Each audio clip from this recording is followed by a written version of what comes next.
Hello guys, আমি এখন ready হয়ে গেছি সকালবেলা স্নান টান করে, কারণ আমি এখন ভোট দিতে যাব। আর ও আমাকে নিয়ে যাবে, মানে আমি যাব আমার বাবার গ্রামের বাড়ি, মানে আমার গ্রামের বাড়ি। তো রেডি হয়ে এখন বেরোনো যাক, কারণ ও এসে আবার ভোট দেবে। এইটা দিয়ে চলো, এটা তো যাওয়া যাবে, তো এটা তো যাওয়া যাবে।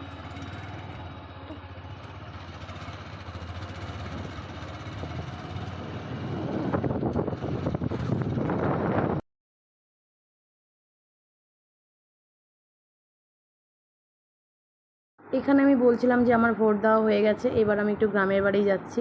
তো চলো যাই।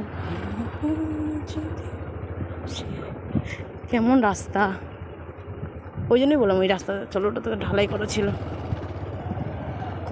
এইগুলো দিয়ে স্কুলে যেতাম আমরা। তো আমরা এই রাস্তাতে পড়ে যাচ্ছিলাম আর কি, কারণ ও এটা প্রথমবার এই রাস্তাতে বাইক চালাচ্ছে। ও বলছে আমি যতই পাহাড়ে বাইক চালাই, পাহাড়ের থেকেও খতরনাক রাস্তা এটা। তো যাই হোক, তারপরে বললাম যে চলো আর কি করা যাবে, আর একটু আছে সামনেই তো পাকা রাস্তা। তো গাইস, আমি এখন আমার পাড়ায় ঢুকে পড়েছি, মানে মেন রোডে উঠে পড়েছি। একটু পরে আমার বাড়ি চলে আসবে। তারপর চলে এসেছি এই যে একটা পুকুর, এখানে আমরা আগে স্নান করতাম। এখন তো অবস্থা খুব খারাপ, আর এখন জল শুকিয়ে গেছে। ওই তো বন কাঁঠালের গাছ মনে হচ্ছে, না আম গাছ। যাই হোক, ওই যে আমার বাড়ি চলে আসছে। দাঁড়াও না, গলিতে চলো, গলিটাতে চলো। ওই গবলি, হ্যাঁ এই যে আমার বাড়ি, বাড়ির অবস্থা কি দেখো। ইস ইস ইস ইস ইস ইস ইস, যাতা অবস্থা। যাই হোক, করার নাই। পাশে আমার একটা জেঠুর বাড়ি ছিল, তো আমি সেই জেঠুর বাড়িতেই উঠেছিলাম।